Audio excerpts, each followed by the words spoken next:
అందరికీ నమస్తే అండి. Welcome to supreme six media. Supreme six మీడియాని లైక్ చేయండి, షేర్ చేయండి, సబ్స్క్రైబ్ చేయండి. నేను మీ లక్ష్మీనాగ్ నరహరి శెట్టి. మనందరికీ తెలుసు, పవన్ కళ్యాణ్ ఈ పేరుకి పరిచయం అవసరం లేదు. జనసేన అధినేతగా ఈ రోజున ఎంతో సక్సెస్ సాధించారు ఆయన. ఇక కేవలం ఆంధ్రప్రదేశ్లోనే కాకుండా మరి తెలుగు రాష్ట్రాల్లోనే కాకుండా దేశవ్యాప్తంగా కూడా జనసేన పార్టీని విస్తరింపజేయడానికి ఆయన తీసుకున్న నిర్ణయాలు ఇప్పుడు అందరినీ ఆలోచన ధోరణిలో పడేసేటట్టు చేశాయి. ఈరోజు నిన్న ఆయన ఢిల్లీ వెళ్ళి చేరుకోవడం జరిగింది. ఈరోజు ఆయన 5 రాష్ట్రాల ముఖ్య నేతలతో జనసేన రాజకీయ కార్యకలాపాలు ఢిల్లీ వేదికగా ఆయన చేయబోతున్నారు. అసలు జనసేనాని వ్యూహం ఏంటి? ఎందుకు జనసేనాని ఢిల్లీని వేదికగా ఎంచుకున్నారు? మనందరికీ తెలుసు, పవన్ కళ్యాణ్ గారికి జాతీయతా భావం, దేశ సమైక్యత, దేశ అభివృద్ధి మీద ఆయనకి ఎక్కువగా మక్కువ ఉంటుంది. కాబట్టి ఎన్నోసార్లు తన మీటింగ్స్లో కానీ జై భారత్ నినాదం నినదించడం పవన్ కళ్యాణ్ గారికే చెల్లిందంటలో ఎటువంటి అతిశయోక్తి లేదు. ఇక రీసెంట్గా జరిగిన తెలంగాణలో పవన్ కళ్యాణ్ని అడుగుపెట్టనియ్యబోమని కొంతమంది కాంగ్రెస్ నేతలు మాట్లాడటం, ఆ తర్వాత ఆయన మీటింగు జరగకపోవడం, ఆ తర్వాత ఆయన ప్రెస్ మీట్ నిర్వహించడం చకచక జరిగిపోయాయి. ఎందుకు పెట్టానో ఏంటో అనేది ఆయన చెప్పారు, అందరికీ తెలిసిన విషయమే. ఇప్పుడు తెలుగు రాష్ట్రాల్లో జనసేన నాయకులు కావచ్చు, అదేవిధంగా మిగతా తమిళనాడు కానీ, కన్నడ కానీ, కర్ణాటక కానీ, కేరళ కానీ అన్ని రాష్ట్రాల్లో ఉన్న జనసేన నేతలతో ఆయన భేటీ కానున్నారు. ఈరోజు దేశ సమైక్య అభివృద్ధి కోసం ఏం చేయబోతున్నారు, జనసేన పార్టీ జాతీయంగా బలపడడానికి ఏ రకంగా ఉంది, ఆయన సిద్ధాంతాలు ఏంటో ఈరోజు ఆయన మాట్లాడే అవకాశం ఉంది. అసలు పవన్ కళ్యాణ్ గారు ఈ రకంగా చేయడానికి గల ప్రధానమైన కారణం ఏంటి? దాని గురించి ఒకసారి మనం మాట్లాడదాం.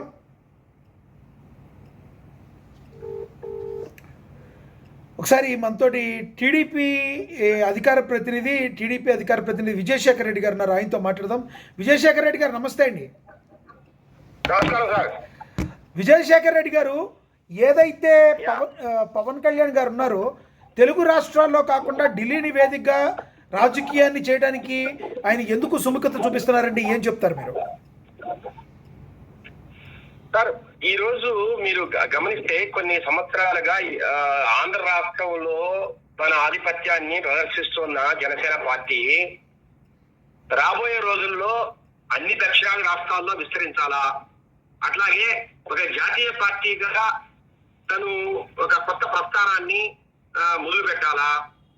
అట్లాగే పవన్ కళ్యాణ్ గారు ఇప్పుడు చెప్తూ ఉంటారు, నేను జాతీయవాదిని, జాతీయ రాజకీయాలు, జాతీయవాదం కోసమే నేను రాజకీయం చేస్తున్నా, ఈ దేశ సమగ్రత కోసం, సమగ్ర అభివృద్ధి కోసం నేను రాజకీయం చేస్తున్నా, ఒక ప్రాంతం కోసమో ఒక రాష్ట్రం కోసమో నేను ఆగేవాడిని కాదనే మాట మనం ఈ మధ్యకాలం చూస్తున్నాం. దాంతో భాగంగానే ఈ రోజు మీరు చూస్తే ఆంధ్రప్రదేశ్ లో కాకుండా తెలంగాణ, తమిళనాడు, కేరళ, కర్ణాటక రకరకాల రాష్ట్రాల్లో ఈరోజు పార్టీలో కొంతమంది నాయకులు కావచ్చు, కార్యకర్తలు చేరుతున్న తీరు, జనసేన సిద్ధాంతాలు ఆకర్షిస్తున్న తీరు, ఇవన్నీ కూడా బేరీజ్ వేసుకుని ఆయన జాతీయ స్థాయిలో, అంటే ఏ కర్ణాటకలోనో లేదంటే తమిళనాడులోనో ఈ మీటింగ్ పెట్టచ్చు, లేదా ఆంధ్రప్రదేశ్ కూడా పెట్టచ్చు. కానీ పెట్టడం వల్ల ఒక జాతీయ దృక్పథం అలవాటు చేయడానికి, ఒక జాతీయవాదాన్ని నిర్మించడానికి సరైన వేదిక కాకపోవచ్చు ఎక్కడైనా ఒక రీజనల్ సిటీలో పెడితే. అందుకనే దేశ రాజధానిలో పెడితే జనసేన సిద్ధాంతాలు కావచ్చు, జనసేన జాతీయవాదం కావచ్చు, అట్లా జనసేన జాతీయవాదంతో పాటు ప్రాంతీయవాదాన్ని కూడా సమతుల్యత చేసే విధంగా, అంటే ఫెడరల్ కోఆపరేషన్ చూసారా, అట్లాంటి ఒక సిద్ధాంతాలను ముందుకు తీసుకెళ్లడం, దేశ అభివృద్ధితో పాటు రాష్ట్రాల అభివృద్ధి కూడా, అంటే మరి ముఖ్యంగా సౌత్ ఇండియన్ స్టేట్స్ ఏదైతే ఉన్నాయో ఈ రాష్ట్రాల అభివృద్ధి కూడా రెండు సమపాలలో జరగాలని ప్రయత్నం చేయడం. అట్లాగే జాతీయవాద దృక్పథం ఉన్న కొంతమంది నాయకులు ఎవరైతే ఉన్నారో దేశ రాజధానిలో, అది రకరకాల మేధావులు కావచ్చు, లేదంటే ఇతర పార్టీల నాయకులు కావచ్చు, లేదంటే దేశం గర్వించదగ్గ కొంతమంది రాజకీయ విశ్లేషకులు కావచ్చు, ఇలాంటి వారి దగ్గర కొంత ప్రసంగాలు ఇప్పించడం కావచ్చు. ఈ ఎవరైతే ఈ రోజు ఈ రాష్ట్రాల నుంచి దేశ రాజధానికి వెళ్తున్నారో ఈ మీటింగ్ కి, వారికి ఈ రకరకాల రాజకీయ మేధావులతో వారికి కొంత డిస్కషన్స్ అంటే వ్యూహాయన మీటింగ్లు పెట్టడం విజయశేఖర్ రెడ్డి గారు విజయశేఖర్ రెడ్డి గారు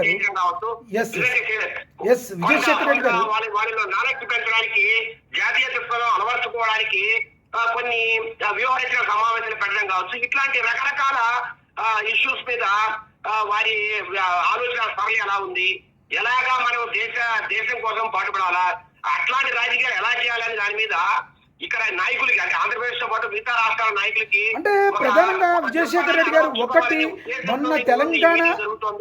మొన్న తెలంగాణ ఆవిర్భావ దినోత్సవ రోజు పవన్ కళ్యాణ్ మీద కొంతమంది అక్కడ మంత్రులు ఎవరైతే తెలంగాణ మంత్రులు కావచ్చు, కొంతమంది కాంగ్రెస్ నేతలు ముప్పేట దాడి చేశారు, మీకు కూడా తెలుసు.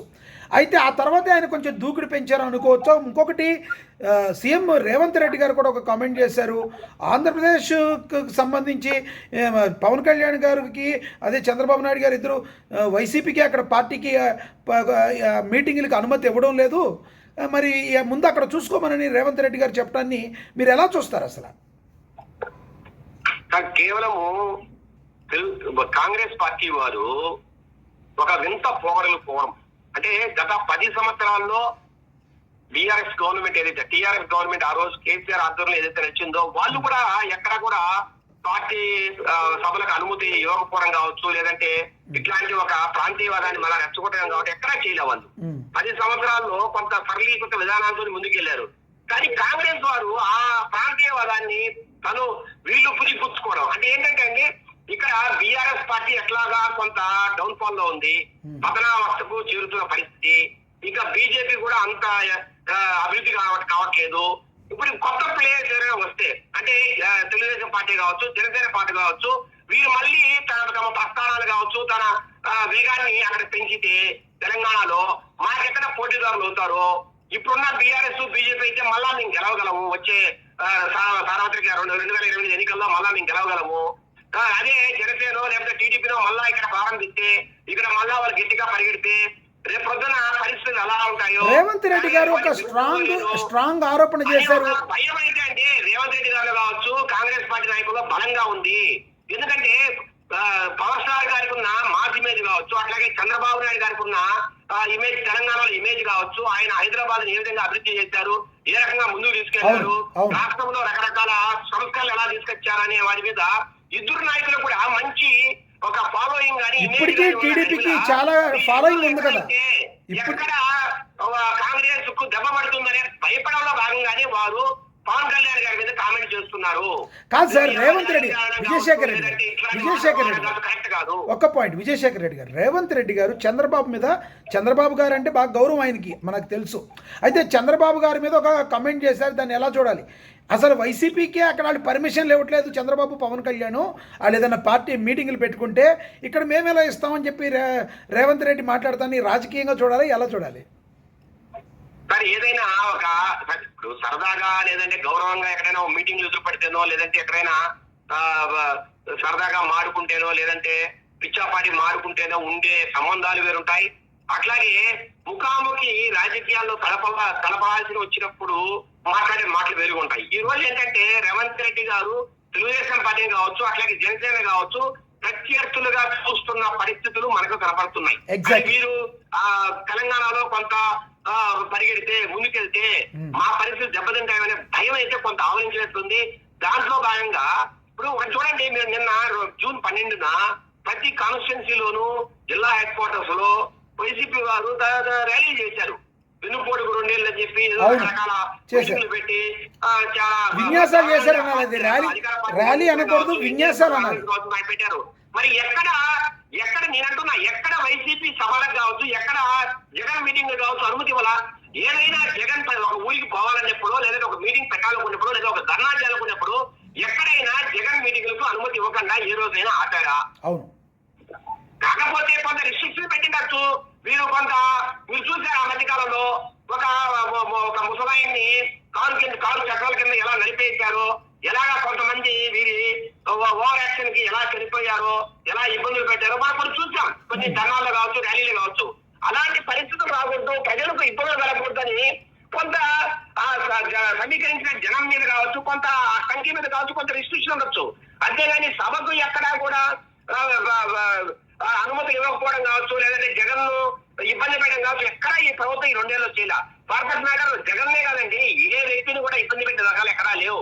అట్లా అనుకుంటే 12వ తేదీ ఇన్ని మీటింగ్లు పెట్టడం కావచ్చు, ఇన్ని ర్యాలీలు పెట్టడం కావచ్చు, ఇంత దారుణంగా చంద్రబాబు నాయుడు గారిని లోకేష్ గారిని అట్లాగే పవన్ కళ్యాణ్ గారిని విమర్శిస్తూ ఉంటే కూడా ఎక్కడైనా పార్టీ ఏదైనా అధికార పార్టీ ఎక్కడైనా ఇబ్బంది పెట్టారా?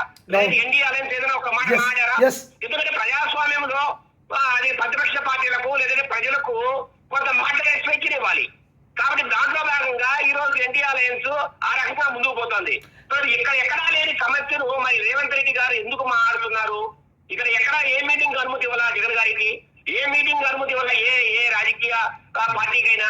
మరి ఎక్కడా లేని సమస్యలు ఎందుకు రేవంత్ రెడ్డి గారు ప్రస్తావిస్తున్నారంటే కారణం జనసేన కావచ్చు, లేదంటే టీడీపీ వారు కావచ్చు, అక్కడికి వెళ్ళి అక్కడ కొంత విస్తృతంగా తిరిగితే ఈ రోజు మీరు చూస్తే మొన్న జూబ్లీ ఎలక్షన్ లో కావచ్చు, లేదంటే రాబోయే రోజుల్లో జరుగుతున్న ఈ హైదరాబాద్ కార్పొరేషన్ ఎన్నికలే కావచ్చు, అక్కడ ఆంధ్ర సెటిలర్స్ కావచ్చు, టీడీపీ సానుభూతి పరులు లేదంటే జనసేన అభిమానులు కావచ్చు, పవన్ కళ్యాణ్ గారి అభిమానులు కావచ్చు ఎక్కువ ఉన్న జరిగిందా హైదరాబాద్ చుట్టూరు ఉన్న గ్రామాల్లో, టౌన్స్ లో అక్కడ కాంగ్రెస్ పార్టీ రేపు ఓడిపోతుందేమో, లేకపోతే వీళ్ళు మాకు గట్టి పోటీ ఇస్తారేమో అయ్యుండొచ్చు. చివరిగా చెప్పండి శేఖర్ రెడ్డి గారు, భయం అయితే రేవంత్ రెడ్డి గారు మీ అభిప్రాయం అలాగే కాంగ్రెస్ పార్టీలో గట్టిగా ఉంది. కాబట్టి వారు ఇట్లాగా పొన్నం ప్రభాకర్ గారితో లేదంటే కవిత గారితో మాట్లాడించడం, అసలు కవిత గారికి ఏం హక్కుందండి? ఒక పొలిటికల్ బ్రోకర్ మీరు, ఒక మద్యం కేసులో ఒక మహిళనే కొంచెం కూడా విశేషణ లేకుండా మీరు ఎలా ప్రవర్తించారు, ఎలా మద్యం కుంభకోణంలో మీరు పాల్గొంచుకున్నారు, ఎలా కమిషన్లు కనుక్కున్నారు?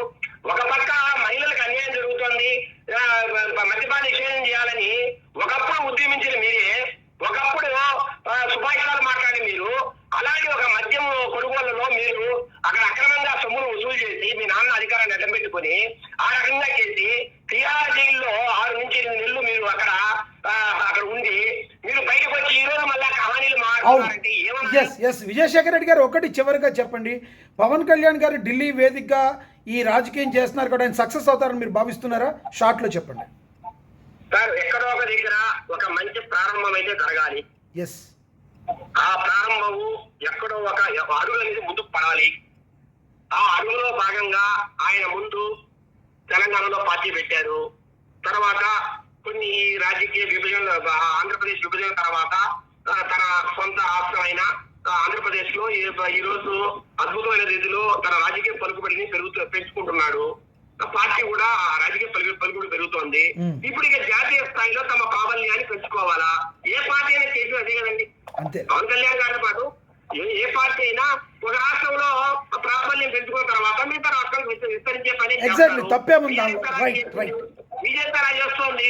రకరకాల జాతీయ పార్టీలు, ఈరోజు తెలుగుదేశం పార్టీ కూడా అన్ని రాష్ట్రాల్లో విస్తరించడానికి ప్రణాళికలతో ముందుకు వెళ్తోంది. కాబట్టి పవన్ కళ్యాణ్ కూడా చేస్తారు. రెండోది ఏంటంటే పవన్ కళ్యాణ్ గారు పార్టీ పెట్టిన చెప్పారు, నేను ఒక రాష్ట్రం కోసం కాదు ఈ దేశం కోసం రాజకీయాలు చేస్తానని. అంటే ఒక జాతీయవాదము అట్లాగే జాతీయ దృక్పథంతో రాజకీయాలు చేసిన వ్యక్తి ఎక్కువ రాష్ట్రాల్లో పార్టీని విస్తరించడంలో తప్పే ఉందండి. ఖచ్చితంగా ఆయనకున్న మాస్ ఇమేజ్ కావచ్చు, లేదంటే పవర్ స్టార్ ఇమేజ్ కావచ్చు, కొంతవరకు ఖచ్చితంగా ఉపయోగపడుతుంది. రాబోయే రోజుల్లో మనం ఒక విభిన్నమైన రాజకీయ వాతావరణాన్ని దక్షిణాది రాష్ట్రాల్లో కావచ్చు, అట్లాగే దేశంలో కావచ్చు చూడబోతున్నామనే ఒక భావన అయితే నాలో ఉంది.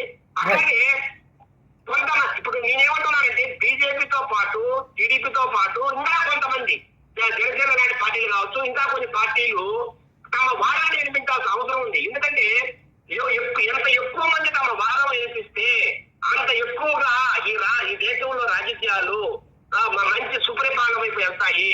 మాట్లాడే గొంతుకులు కావాలి, తమ విధానాన్ని వినిపించగలగాలి. జాతీయ దృక్పథాన్ని ఈ దేశంలో ఉన్న అందరు యువకులు కూడా అలవర్చుకునే విధంగా మాట్లాడే వ్యక్తులు కావాలి. ఎందుకంటే ఆయనకున్న మెగా పవర్ స్టార్ ఇమేజ్ ఏదైతే ఉందో అది యువకులకు తమ వాదాన్ని వినిపించడంలో ఆయనకున్న పాపులారిటీ ఉపయోగపడుతుంది. దేశ ప్రజలను, దేశంలో ముఖ్యంగా యువకులను జాతీయవాదం వైపు మళ్లించడానికి ఆయన ఒక పెద్ద సాధనంగా ఉపయోగపడతారనేది నా భావన. చాలా మీ యొక్క అభిప్రాయాన్ని తెలియజేసినందుకు ధన్యవాదాలండి విజయశేఖర్ రెడ్డి గారు, మేడ విజయశేఖర్ రెడ్డి గారు, ధన్యవాదాలండి. థ్యాంక్ యూ లక్ష్మీ గారు. ఎస్ విన్నాం కదా మేడ విజయశేఖర్ రెడ్డి గారు ఏం మాట్లాడారు. సో ఈ రకంగా పవన్ కళ్యాణ్ గారు ఢిల్లీ వేదికగా రాజకీయం చేయడాన్ని ఆయన స్వాగతిస్తున్నారు. మరి మీరేమనుకుంటున్నారో ఈ విషయంలో కమెంట్ బాక్స్ రూపంలో కమెంట్ చేయండి. సుప్రీం 6 మీడియాని లైక్ చేయండి, షేర్ చేయండి, సబ్స్క్రైబ్ చేయండి. నేను మీ లక్ష్మీనాగ్ నరహర్ శెట్టి. నమస్తే.